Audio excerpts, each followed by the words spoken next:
Hi, ಎಲ್ಲರಿಗೂ ನಮಸ್ಕಾರ. ನಮ್ಮ ಚಾನಲ್ ಸ್ಕಂದ ಪ್ರಸಾದ್ಗೆ ಹಾಗೆ ಈ ನನ್ನ ಹೊಸ ವಿಡಿಯೋಗೆ ನಿಮ್ಮೆಲ್ಲರಿಗೂ ಸ್ವಾಗತ. ಸೊ ಇವತ್ತು ಏನ್ ಮಾತಾಡಕ್ ಬಂದಿರೋದು ಅಂತಂದ್ರೆ, first of all the topic is very interesting, but answer ತುಂಬಾ ಸಿಂಪಲ್. ಈ ಕ್ವೆಶನ್ ಎಷ್ಟು ಲಕ್ಷ ಜನ ಬರೀತಾರೆ, 1.5 lakhs 2 lakhs ಹತ್ರ ಬರೀತಾರೆ ಸ್ಟೂಡೆಂಟ್ಸ್. ಎಲ್ಲರ ಹತ್ರನು ಆಲ್ಮೋಸ್ಟ್ ಮೆಜಾರಿಟಿ 80% ಹತ್ರ ಈ ಕ್ವೆಶನ್ ಇರುತ್ತೆ in their mind, but answer ಯಾರಿಗೂ ಸರಿಯಾಗಿ ಗೊತ್ತಿರೋದಿಲ್ಲ. ಆ ಆನ್ಸರ್ ನಾ ಇವತ್ತು ಹೇಳ್ತಿದ್ದೀನಿ. ಟಾಪಿಕ್ ಏನಂತಂದ್ರೆ, what is the secret tips? What do toppers follow to get under 500 rank is the question. ಏನ್ ಮಾಡ್ತಾರೆ ಅಂತ ಅವ್ರಿಗೆ 500 ಬಂದ್ಬಿಡುತ್ತೆ, 500 ಇಂತ ಒಳಗೆ ರ್ಯಾಂಕ್ ಬರುತ್ತೆ. ದಟ್ ಇವತ್ತು ಡಿಸ್ಕಸ್ ಮಾಡೋಣ. ಶುರು ಮಾಡೋದಕ್ಕಿಂತ ಮುಂಚೆ ಫಸ್ಟ್ ಆಫ್ ಆಲ್ ಅನ್ಅಕಾಡೆಮಿ ಬಗ್ಗೆ ಹೇಳಕ್ ಇಷ್ಟಪಡ್ತೀನಿ. ಇನ್ ಕೇಸ್ ನಿಮ್ಮ ಪ್ರಿಪರೇಷನ್ ಕಂಪ್ಲೀಟ್ ಆಗಿಲ್ಲ ಅಂತಂದ್ರೆ, in case you require help, ನಿಮ್ಗೋಸ್ಕರ ಫ್ರೀ ಕ್ಲಾಸಸ್ ಮತ್ತೆ ಟೆಸ್ಟ್ ಕೂಡ ಇರುತ್ತೆ ನಿಮ್ಗೆ ಅನ್ಅಕಾಡೆಮಿನಲ್ಲಿ. ನೀವು ತಗೊಳ್ಬಹುದು. ಲಾಗಿನ್ ಅಥವಾ ಸೈನ್ ಅಪ್ ಮಾಡಿ, in case you are new or old user. And ಅನ್ಅಕಾಡೆಮಿಯಲ್ಲಿ KCET ಅಂತ ಗೋಲ್ ಸೆಟ್ ಮಾಡಿ, and then you can go on. In case ನಿಮಗೆ ಪ್ಲಸ್ ಸಬ್ಸ್ಕ್ರಿಪ್ಷನ್ ಬೇಕು ಅಂತಂದ್ರೆ, if you want enhanced materials ಅಂದ್ರೆ more courses, more batches for complete syllabus preparation ಆಗಲಿ, DPPs ಆಗಲಿ, ಟೆಸ್ಟ್ಗಳಾಗಲಿ, analysis ಆಗಲಿ, ಅಥವಾ ಏನೇ ಆಗಲಿ ನಿಮಗೆ ಎಕ್ಸ್ಟ್ರಾ ಬೇಕು ಅಂತಂದ್ರೆ, ಡೈಲಿ ಪ್ರಾಕ್ಟೀಸ್ ಟೆಸ್ಟ್ಗಳು ಬೇಕು ಅಂತಂದ್ರೆ, anything you want, Unacademy plus is the way to go. ಅಲ್ಲಿ ಹೋಗ್ಬಿಟ್ಟು ನೀವು you can use my code Skanda P2020 for subscribing to Unacademy plus. ನಿಮಗೆ 10% ಡಿಸ್ಕೌಂಟ್ ಸಿಗುತ್ತೆ. ಪ್ರೈಸಿಂಗ್ ಡೀಟೇಲ್ಸ್ ನಾನು ತೋರಿಸ್ತಾ ಇದ್ದೀನಿ. ಬ್ಯಾಚಸ್ ಫಾರ್ ಎಕ್ಸಾಂಪಲ್, ನಿಮಗೆ ಎಷ್ಟೊಂದು ಬ್ಯಾಚಸ್ ಇರುತ್ತೆ. ಕಾಂಪ್ರಹೆನ್ಸಿವ್ ಬ್ಯಾಚ್, ಕನ್ನಡ ಬ್ಯಾಚ್, ಹಾಗೇನೆ ಚಾಂಪಿಯನ್ಸ್ ಬ್ಯಾಚ್ ಅಂತ. Comprehensive batch is one of the main things which is going on at present. ಅಲ್ಲಿ ನೀವು ನಿಮಗೋಸ್ಕರ top educators of India PCMB 4 ಸಬ್ಜೆಕ್ಟ್ಸ್ಗೆ ನಿಮಗೆ ಟೀಚ್ ಮಾಡ್ತಾ ಇರ್ತಾರೆ. ಸೊ ಇನ್ ಕೇಸ್ ನೀವು ಇಂಟ್ರೆಸ್ಟೆಡ್ ಇದ್ರೆ ನೀವು ತಗೋಬಹುದು. ನನ್ನ ಕೋಡ್ ಅಗೇನ್ ಸ್ಕಂದ P2020 ಯೂಸ್ ಮಾಡ್ಕೊಳ್ಳಿ just for discount. Let start with the topic. Topic ಏನಂತಂದ್ರೆ, ಇವತ್ತು ಮುಂಚೆನೆ ಹೇಳ್ದಾಗೇನೆ ಟಾಪರ್ಸ್ ಏನ್ ಮಾಡ್ತಾರೆ ಅಂತ, ಅವ್ರಿಗೆ ಅಂಡರ್ 500 ರ್ಯಾಂಕ್ ಬರುತ್ತೆ ಅಂತ. ಆಲ್ರೆಡಿ ನಾನು ವಿಡಿಯೋ ಮಾಡಿದೆ, some 5 secret tips to something ಅಂತ. It will be on similar lines, but clear ಆಗಿ precise points. I will tell you 5 precise points. ಇಷ್ಟನ್ನ if you really follow, okay, ಸ್ವಲ್ಪ ರಿಪಿಟೇಷನ್ ಅಂತ ಅನ್ನಿಸ್ಬೋದು, ಬಟ್ ರೆಗ್ಯುಲರ್ ಆಗಿ ಹೇಳ್ತಾ ಇರೋದು ಇದು ವೆರಿ ಇಂಪಾರ್ಟೆಂಟ್. 1 ಅಥವಾ 2 ವರ್ಡ್ಸ್ ಅಷ್ಟೇನೆ ಇವೆಲ್ಲ, ಆಯ್ತಾ? ಹೇಳ್ಬೇಕಂದ್ರೆ ಕಾನ್ಸೆಪ್ಟ್ ಕ್ಲಾರಿಟಿ, ಫಾರ್ಮುಲಾ, ರಿವಿಷನ್, ಇದು ಅದು ಅಂತ ಒಂದಷ್ಟು ಬೇಕಾದ್ರೆ ಹೇಳ್ತೀನಿ ನಾನು. ಎಕ್ಸ್ಪ್ಲೈನ್ ಅಂದ್ರೆ ನಾನು ಹೇಳ್ತೀನಿ ಅಂದ್ರೆ ಯಾವ್ದನ್ನ ಎಷ್ಟು ಮಾಡಬೇಕು ಅಂತ. Okay, firstly it is concept clarity. ಇದಕ್ಕೆ ಏನಂತಂದ್ರೆ, ಕ್ಲಾಸ್ಗಳು ಕೇಳಿಸ್ಕೋಬೇಕು. ನಂಬರ್ 1, ಆನ್ಲೈನ್ ಕ್ಲಾಸ್ ಅಥವಾ whatever is happening, offline ನಡೀತಿರ್ಬೇಕಾದ್ರೆ ಆಫ್ಲೈನ್ ಕ್ಲಾಸ್ ಕೇಳಿಸ್ಕೊಂಡು ನಿಮ್ದೇ ಆದಂತ ನೋಟ್ಸ್ ಮಾಡಿ ಕ್ಲಿಯರ್ ಆಗಿ ಅದನ್ನು ಓದ್ಬಿಟ್ಟು, ಟೆಕ್ಸ್ಟ್ ಬುಕ್ ಅಲ್ಲಿ ಒಂದ್ಸತಿ ಓದಿ, ರೆಫರೆನ್ಸ್ ಬುಕ್ ಅಲ್ಲಿ ಒಂದ್ಸತಿ ಅದನ್ನೇ ಓದ್ಬಿಟ್ಟು ಕ್ಲಿಯರ್ ಮಾಡ್ಕೋಬೇಕು. That is called S concept clarity. ಏನೇ ಓದ್ತಿದ್ದೀರಾ, ಏನೇ ಹೇಳ್ಕೊಟ್ಟಿದ್ರು ಕ್ಲಾಸಲ್ಲಿ, ಅದನ್ನ ಕ್ಲಿಯರ್ ಆಗಿ ಒನ್ಸ್ ನೀವು ಅದನ್ನ ಓದ್ಬೇಕು. That is called as gaining the concept clarity.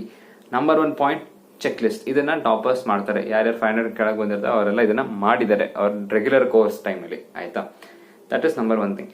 Second point ಏನಂತಾರೆ, formula on the tip of the tongue. Okay, ಅವ್ರೇನ್ ಮಾಡ್ತಾರೆ, ಥಿಯರಿ ಇರುತ್ತಲ್ಲ, ಏನೇನ್ ಬರ್ತಿರ್ತಾರೆ, ಕಾನ್ಸೆಪ್ಟ್ ಕ್ಲಾರಿಟಿ ತಗೋತಿರ್ಬೇಕಾರೆ ಅಂತ ಟೈಮಲ್ಲಿ ನೋಟ್ಸ್ ಮಾಡ್ತಾ ಇರ್ತಾರೆ. ಅದೇ ನೋಟ್ಸ್ ಅಲ್ಲಿ ಅವ್ರು ಏನೇನ್ ಫಾರ್ಮುಲಾ ಯೂಸ್ ಮಾಡ್ತಾರೆ, ಸೆಪರೇಟ್ ಆಗಿ ಒಂದು ಫಾರ್ಮುಲಾ ಬುಕ್ ಇಡ್ತಾರೆ. ನಾನು ಎಷ್ಟು ಸತಿ ಅದನ್ನ ಎಂಫಸೈಸ್ ಮಾಡಿ ಹೇಳಿದೀನಿ, ಬೇಕಾದ ಸತಿ ಹೇಳಿದೀನಿ, make a formula book. In case ನೀವು ಮಾಡಿಲ್ಲ ಅಂತಂದ್ರೆ ನನ್ನ ಲಿಂಕ್ ನಾನು ಡಿಸ್ಕ್ರಿಪ್ಷನ್ ಅಲ್ಲಿ ಕೊಟ್ಟಿರ್ತೀನಿ. ನೀವು ಬೇಕಾದ್ರಿಂದ ನನ್ನ ಫಾರ್ಮುಲಾ ಬುಕ್ ನೀವು ಪರ್ಚೇಸ್ ಮಾಡಬಹುದು. In case very nominal price. ನಾನ್ ಬರ್ದಿರುವಂತ ಫಾರ್ಮುಲಾ ಬುಕ್ ನಾನು ಫಸ್ಟ್ PUC ಸೆಕೆಂಡ್ PUC ನಲ್ಲಿ ಇರ್ಬೇಕಾರೆ.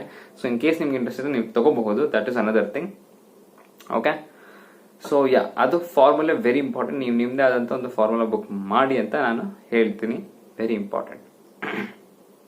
ನೆಕ್ಸ್ಟ್, ಇದನ್ನ ಅವ್ರು ಕೂಡ ಮಾಡೇ ಮಾಡ್ತಾರೆ. ಒಂದು ಫಾರ್ಮುಲಾ ಬುಕ್ ಇದ್ದೇ ಇರುತ್ತೆ, ನೀವು ಬೇಕಾದ್ರೆ ಚೆಕ್ ಮಾಡಿ. ಥರ್ಡ್ ಥಿಂಗ್ ಏನಂದ್ರೆ, revision of chapters. Okay, revision of chapters ಎಷ್ಟು ಇಂಪಾರ್ಟೆಂಟ್ ಅಂತಂದ್ರೆ, ಚಾಪ್ಟರ್ ಚೆನ್ನಾಗಿ ಓದ್ತೀರಾ, ರೆಫರೆನ್ಸ್ ಬುಕ್ ಆಯ್ತು, ಯೂಟ್ಯೂಬ್ ಆಯ್ತು, ಇನ್ನೊಂದಾಯ್ತು, ಕ್ಲಾಸ್ಗಳಾಯ್ತು, ಎಲ್ಲ ಬರ್ತಿರ್ತೀರಾ. ಬರ್ದ್ಬಿಟ್ಟು ಬರೆಯೋ ಟೈಮಲ್ಲಿ ಅರ್ಥ ಆಗುತ್ತೆ. ಆನ್ಲೈನ್ ಕ್ಲಾಸ್ ನೋಡುವಾಗ ಚೆನ್ನಾಗಿ ಅರ್ಥ ಆಗುತ್ತೆ. ಆಮೇಲೆ ರಿವೈಸ್ ಮಾಡಿಲ್ಲ ಅಂದ್ರೆ ಮರ್ತೋಗುತ್ತೆ. So revision is very very important. As important as learning for the first time, it is equal important to revise. ಆಯ್ತಾ? ರಿವೈಸ್ ಮಾಡಬೇಕು. ರಿವೈಸ್ ರೆಗ್ಯುಲರ್ ಆಗಿ ಮಾಡ್ತಾ ಇರಬೇಕು. ಒಂದು ವಾರದ ಮುಂಚೆ ಏನೋದೆ ಮರ್ತೋಗಿರುತ್ತೆ, ತೆಗಿರಿ ನೋಟ್ಸ್, ರಿಫ್ರೆಶ್ ಮಾಡ್ಕೊಳ್ಳಿ. That is revision. ಅದನ್ನು ಅವರು ಮಾಡ್ತಾ ಇರ್ತಾರೆ. Okay, this is what is third one, that is revision of chapters. Fourth one, if this fourth one is not done, ನೀವು ಏನೇ ಮಾಡಿದ್ರು ಪ್ರಯೋಜನ ಇಲ್ಲ. ಏನಂತಂದ್ರೆ, regular practice of questions. Regular consistent ಆಗಿ ದಿನ ಕ್ವೆಶ್ಚನ್ ಸಾಲ್ವ್ ಮಾಡಬೇಕು. ಎಷ್ಟೇ ಥಿಯರಿ ಓದಿ, ಎಷ್ಟೇ ಮಾಡಿ, ಪ್ರಾಬ್ಲಮ್ಸ್ ಮಾಡಲಿಲ್ಲ ಅಂತಂದ್ರೆ ಯೂಸ್ ಇಲ್ಲ. ಪ್ರಾಬ್ಲಮ್ಸ್ ರೆಗ್ಯುಲರ್ ಆಗಿ, ಕನ್ಸಿಸ್ಟೆಂಟ್ ಆಗಿ, ಪರ್ಸಿಸ್ಟೆಂಟ್ ಆಗಿ ಗೊತ್ತಾಗಿಲ್ಲ ಅಂತಂದ್ರೆ ಕಲ್ತ್ಕೊಂಡಾರು ಮಾಡ್ತೀನಿ, ಸೊಲ್ಯೂಷನ್ ಆರು ನೋಡ್ಬಿಟ್ಟು ಕಲಿತೀನಿ. ಅಂತ ಅಷ್ಟು ಡಿಟರ್ಮೈನ್ಡ್ ಆಗಿ ನೀವು ಏನು ಮಾಡಬೇಕು, ಪ್ರಾಕ್ಟೀಸ್ ಮಾಡಬೇಕು ಪ್ರಾಬ್ಲಮ್ಸ್ನ. ಆಗಲಿಲ್ಲ ಅಂತಾರೆ ಸೊಲ್ಯೂಷನ್ ನೋಡಿ, ವಿಡಿಯೋಸ್ ನೋಡಿ, ಅರ್ಥ ಆಗಲಿಲ್ಲ ಅಂತಾರೆ ಎಲ್ಲ ಟ್ರೈ ಮಾಡಿ, but do it. Finally last one, 4 ಆಯ್ತು. First one was concept clarity, second one formula, third one revision, fourth one regular practice, fifth one is the let's say second most important out of all this. ಎಷ್ಟು important ಅಂದ್ರೆ ತುಂಬಾ important. That is clearing the doubts clear ಮಾಡಿಲ್ಲ ಅಂತಂದ್ರೆ, queries ನ answer ಮಾಡ್ಕೊಳ್ಳಿಲ್ಲ ಅಂತಂದ್ರೆ, ಈಗ ಬಿಡಿ teachers ಎಲ್ಲ ಅಷ್ಟು ಈಸಿಯಾಗಿ ಸಿಗಲ್ಲ. ಸೊ ಮೇಲ್ ಮಾಡ್ತಿರೋ, ವಾಟ್ಸ್ಆಪ್ ಮಾಡ್ತಿರೋ, ಏನ್ ಮಾಡ್ತಿರೋ ಗೊತ್ತಿಲ್ಲ, ರಿಪ್ಲೈ ಎಲ್ಲ ಬಂದಿಲ್ಲ ಅಂತಂದ್ರೆ ಏನ್ ಮಾಡ್ಬೇಕು, ನೀವಾಗೇ ಕಂಟಿಬೇಕು. ಏನಂತಂದ್ರೆ ಹೋಗಿ online, internet is a beautiful place, ಏನ್ ಬೇಕೋ ಅಲ್ಲಿ ಸಿಗುತ್ತೆ. ಆ ಕ್ವಶನ್ ಅಲ್ಲಿ ಏನ್ ಕಾನ್ಸೆಪ್ಟ್ ಇನ್ವಾಲ್ವ್ ಇದೆ ಅಂತ ಫಸ್ಟ್ ಅರ್ಥ ಮಾಡ್ಕೊಳ್ಳಿ. ಫೈಂಡ್ ಇಟ್ ಆನ್ಲೈನ್, ಆ ಮೆಥಡ್ ಯೂಸ್ ಮಾಡಿ ನೀವಾಗೆ ನಿಮ್ಮ ಸೊಲ್ಯೂಷನ್ ಡೆವಲಪ್ ಮಾಡಿ. ಅಲ್ಲಿ ತನಕ ಯೂಸ್ ಇಲ್ಲ. Okay, online internet is a very beautiful place. ನಿಮ್ಗೆ ಏನ್ ಬೇಕೋ ಅದು ವಾಸ್ಟ್ ರಿಸೋರ್ಸಸ್ ಅಲ್ಲಿ ನಿಮ್ಗೆ ಸಿಗುತ್ತೆ. ಆಯ್ತಾ, ಯುಟಿಲೈಸ್ ಮಾಡ್ಕೊಳ್ಳಿ. ಹಾಗೇನೆ ನಿಮ್ಮ ಕ್ವೈರೀಸ್ ಏನಿದೆ ಅದನ್ನ ಆನ್ಸರ್ ಮಾಡ್ಕೊಳ್ಳಿ. If you follow these 5 things, ಇಷ್ಟನ್ನ ನೀವು ಮಾಡಿ 500 ರ್ಯಾಂಕ್ ಬಿಲೋ ಗ್ಯಾರಂಟಿ. ಓಕೆ, ನಾನು ಕೊಡ್ತೀನಿ ಗ್ಯಾರಂಟಿ. ಇದನ್ನ ಸಿನ್ಸಿಯರ್ ಆಗಿ ಆನೆಸ್ಟ್ ಆಗಿ ಮಾಡಬೇಕು. Okay, this is for preparation. ಆಮೇಲೆ ಟೆಸ್ಟ್ ತಗೊಳ್ಳೋದು, ಅದು ಇದು self analysis, that is all come secondary, ಅದು ಫೈನಲ್ ಎಂಡಿಂಗ್ ಟೈಮಲ್ಲಿ. ಸದ್ಯಕ್ಕೆ ಇಷ್ಟು ಪ್ರಿಪರೇಷನ್ ಟೈಮಲ್ಲಿ ಇಷ್ಟು ಮಾಡಲೇಬೇಕು. ಥ್ಯಾಂಕ್ ಯು ಈ ವಿಡಿಯೋ ನೋಡಿದ್ದಕ್ಕೆ. ತುಂಬ thanks. All the best and good bye.